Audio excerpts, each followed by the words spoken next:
what makes Malaika Hailey unique? You know, like you're here in Calgary, you're on the scene. What makes you unique? Um, that's a good question. Yeah, That's a very good question. Because, I mean, what makes me unique also makes a lot of other people unique, that's true. but for different reasons. Yeah, You could say, one of the things that I say that makes me unique is that I don't and I don't plan to compromise the music for anything. that's good. If I can't sing the way I do, because singing is so, like, I am not me without it. I'm not me without my voice and without my songs and without performing. And if I can't do that in the way that I need to remain healthy mentally, then I'm not going to do it, because I'm not in this to become famous or make a certain amount of money. I'm in this to fulfill my life's purpose as a singer, performer. That's a fact. So as long as I'm doing that, I'm honestly happy. Yeah. And that kind of pisses people off sometimes. They're like, no, you're so good. You should be grinding it out until you're Beyonce. And I'm like, but my goal is not to be Beyonce. My goal is to be me. Yeah, and fulfill your exactly, purpose. fulfill my purpose. And you know what? That's probably going to take me there. Yeah. At the end of the day, that's probably going to take me there, because Exactly. when I'm doing it for those reasons, I believe in that. I believe in that, you know? Nah, that's a fact, because like when you do your passion and like when you do something that comes from inside and you're not doing it to like either impress people or for the wrong reasons, you usually do get there, because you know you have that strength inside of you to withhold either like, you know, rejection, pain, or whatever comes when you're trying to be this big artist. Yeah, like my purpose isn't defined by external things. Exactly. You could say, and neither is my worth, thank God. That took some time. Yeah. But like I had to do that first also. Like I moved to Alberta first and lived in Red Deer for a little while. Okay. And I thought it was like, oh damn, like I'm not stepping forward as quickly as I wanted to. Yeah. I wanted to move like straight from Winnipeg almost straight to Calgary, you know, like stay in Red Deer just like 6 months transition time. Yeah. And then go to the city. But I ended up staying there for like a year and a half. Okay. Maybe even longer, slightly. But like now looking back, like that was an essential time. That was when I was discovering myself as a divine spiritual being. Story building. And yeah. And being able to actually build up the tools and the muscles that I need to be able to walk the walk and say, like, I would have said the exact same shit now, regardless if I had that year to like get myself right. And can you explain what you learned out in Red Deer? Like what really helped you? oh, it had nothing to do with the town or the place. It was just that I wasn't in Calgary. No, but that's what I mean. But, like yeah. being in Red Deer, away from the city. What did you learn that helped you become this this person that you could come to the city and like really take the city in? You know what I mean? I needed to be the one to provide my own worth on all the spectrums. Yeah. I had just moved away from all my family and all my friends, extended family as well.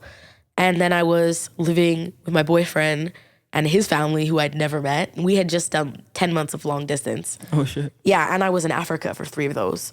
And then when I moved in with him, then like 2 months later, COVID started. Damn. So we went from long distance to being quarantined together.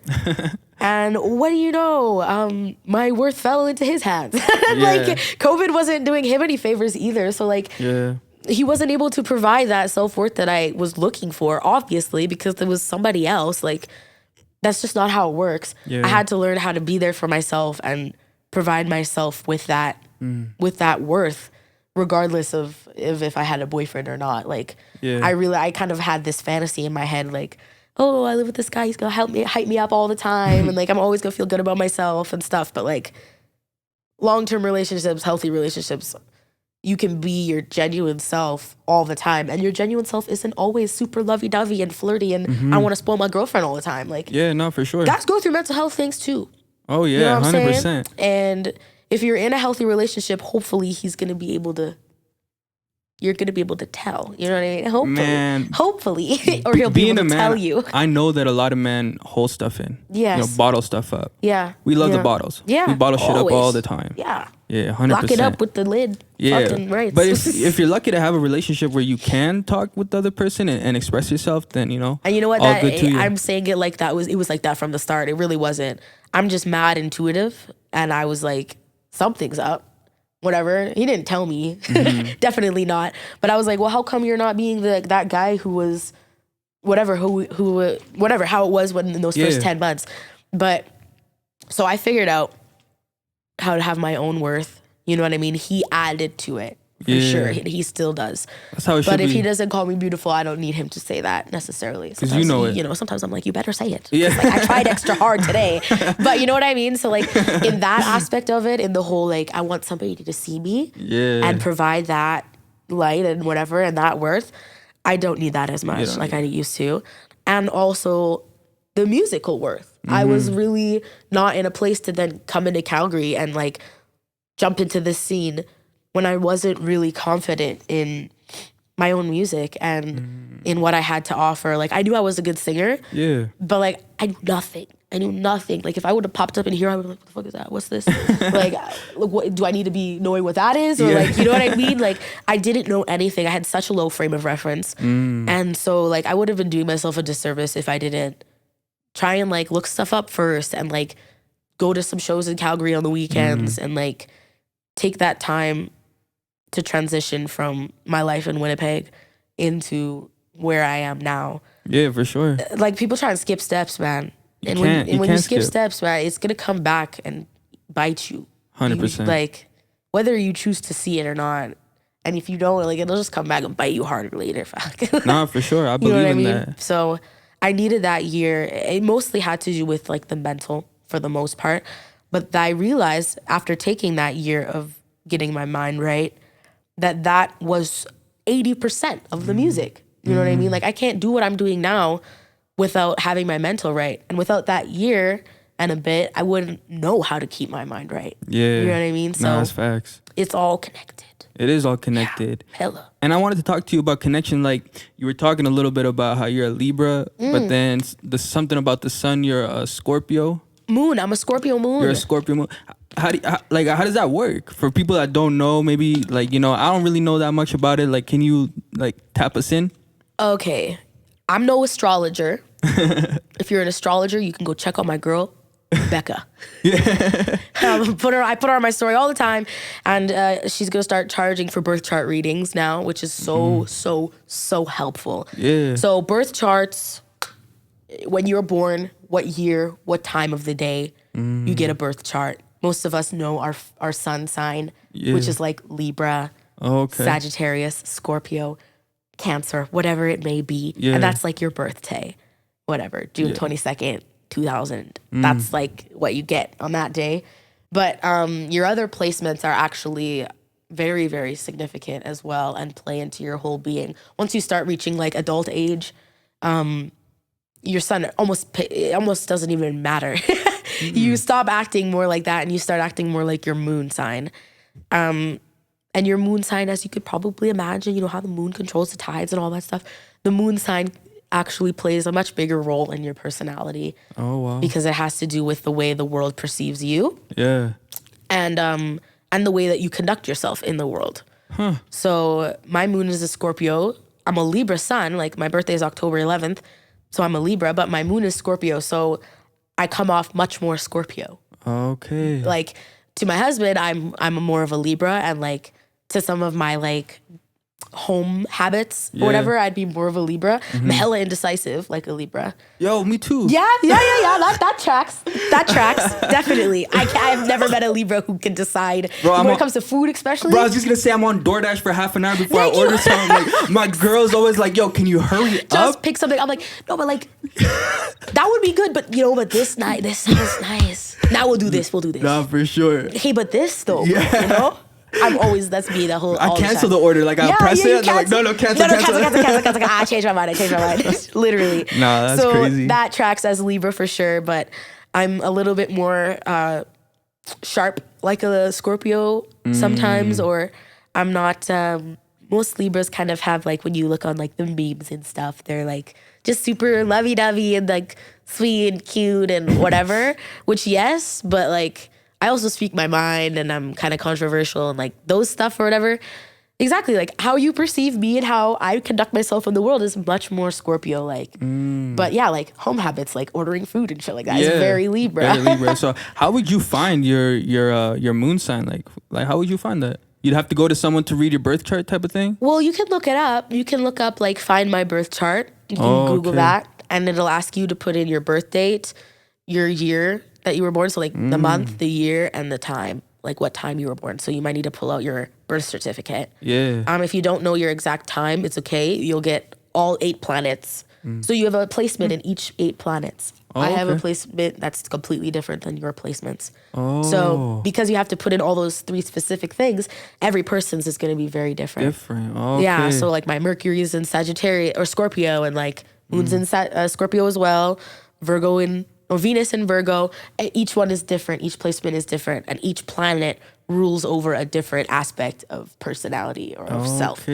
So your Venus, wherever your Venus placement, has a lot to do with sensuality and romance and all that stuff. Yeah. So you could put all that in, and then it'll spit out whatever it is that you have, and then it'll explain like, okay, what does Mars represent? Like what part of you is Mars supposed to represent?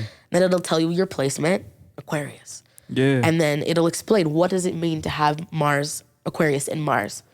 So then you might learn a little bit about yourself. Yeah, definitely. And it's not for everybody. It really isn't. I just find that it gives you a hell of a lot of grace for society, the world around you, the people in your life. And it's just spooky how much it tracks. Like, yeah, I was gonna say, really like, spooky. It's like it gives you kind of insight on who you are. It gives you like and why you're struggling in that area. Yeah, why does this always piss me off? Why does this type of situation always piss me off? Why does this type of person rub me the wrong way? Oh, well, you're a Libra and they're an Aries. That's the opposite ends of the chart. Damn. So that might make sense. You know what I mean?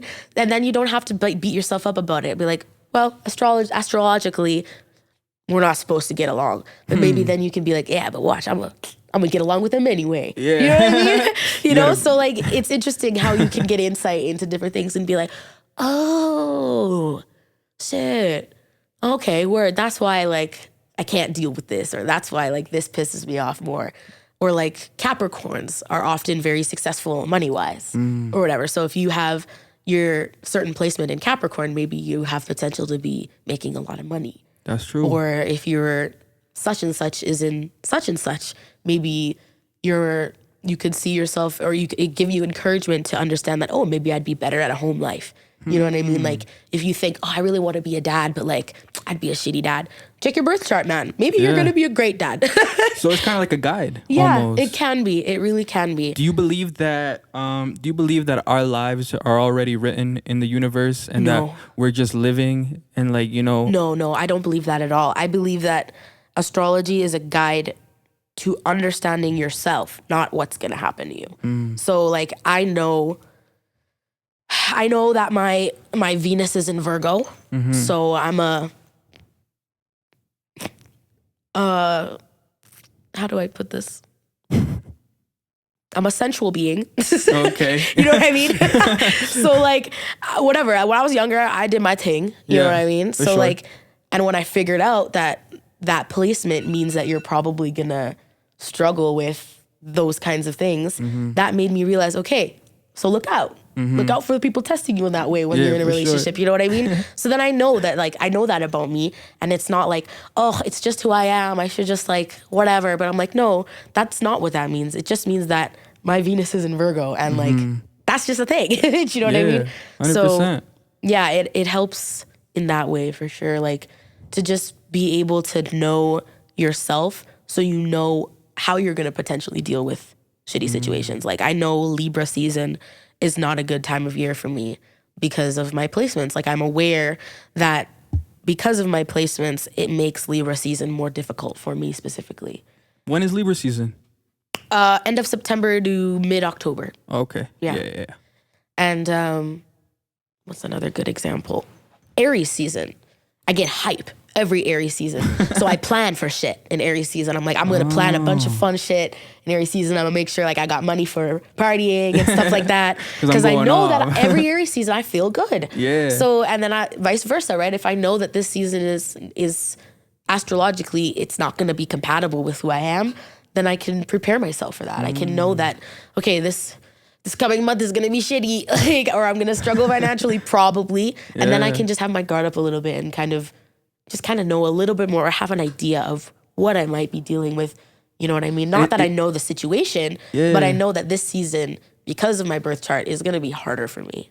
Is it different between everybody, or is like if you're a Libra and I'm a Libra, are we gonna have the same type of seasons that we struggle and are hyping? No, because your whole birth chart is different than mine, right? Yeah. Okay, makes sense. So all those placements really do pay. They correspond. Like, they're meaningful. Sure. It's not just your sun sign. Okay. You can say, when people are like, cool. I'm a Libra, so this and this. I'm like, that doesn't make any sense. Like, you've got so much more to you. People knowledge up. Yeah, exactly.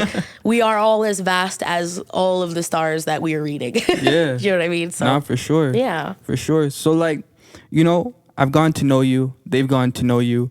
I just kind of want to know, like, if tomorrow was the last day on earth for you, God forbid it's not, what do you want people to remember you as? Remember me or as... for? Authentically myself. I'd hope, or just a divine feminine spirit who knows how to cultivate her own peace and joy. That's facts. Yeah. And it could go on and on and on, but that's the blanket statement, you could say. Nah, for sure. Yeah. Do you have any words of advice for people that are viewing this and, may really mess with you, and, they may be going through struggle right now? Do you have any advice for them? Don't compromise authenticity for temporary goals. You could say authenticity, it doesn't really go anywhere. You're gonna have your authenticity all the time, regardless of if you're choosing to honor it. Yeah. But don't compromise your authenticity or your creativity or any of that for temporary reward. I would say it's in my opinion, in the grand scheme of things, it's not worth it. No, for sure. I agree with you. Is there any last words that you want to let the people of Calgary, the people on YYC Hip Hop Daily know? Stay blessed, black, and highly favored. That's facts. I'm your host, Ferno. That's Malaika, Hailey. Man, if y'all got time, go show some love on our previous episodes. This has been a great episode. I love you, my people. Take care.